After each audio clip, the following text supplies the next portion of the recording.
I think the fears were overblown. I'm actually now getting 2.8% for first quarter GDP. But I think there is a little bit that kind of overstates strength, because what's happened is we've got very good trade data and inventory data for the first quarter, and those things really flip quarter to quarter. So I think we'll have a strong first quarter followed by actually a weak second quarter here. But the broad picture is correct. The global economy had a manufacturing slowdown going into the end of the year.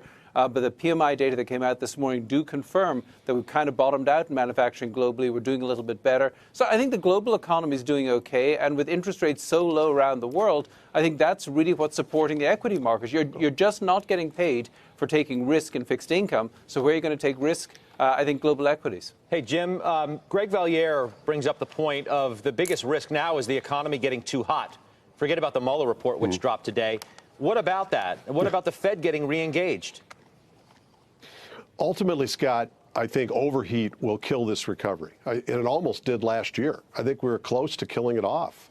But we've hit the pause button, which bought us some time, and we'll have to see how much time, to Greg's point.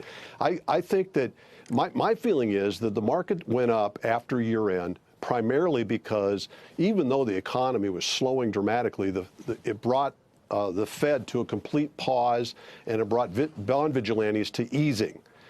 And so we had policy ease with weak economy. Now we're just entering a period where we're going to have revival in growth without Fed tightening. That's pretty good, too. There's nothing bad with that. I think that the 10-year Treasury could go from 2.6 all the way back above 3, and it wouldn't really hurt stocks. At some point, the Fed will be tightening again. Then it becomes a mixed bag, and ultimately the Fed overdoes it. But, you know, that's probably sometimes off. And there's another good period where growth accelerates without tightening that I think the market could do pretty well in as well. So, David, I'm sensing that both of you, in a way, are either cautiously bullish or bullishly cautious. I'm not sure that there's a big distinction between the two.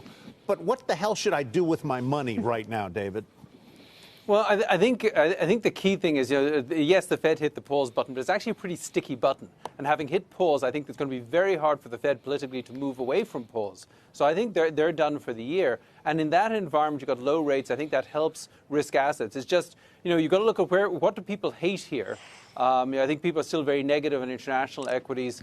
I think people are still more cautious about equities than perhaps they should be. So I'd be a little overweight international, maybe a little bit overweight EM. Take a little bit of risk here, because what we have here is central banks who seem to be very tolerant of stronger growth. I don't think we're going to get stronger inflation. And so I think with central banks on the sidelines, rates very low, I think this is a time to take a little bit of risk here.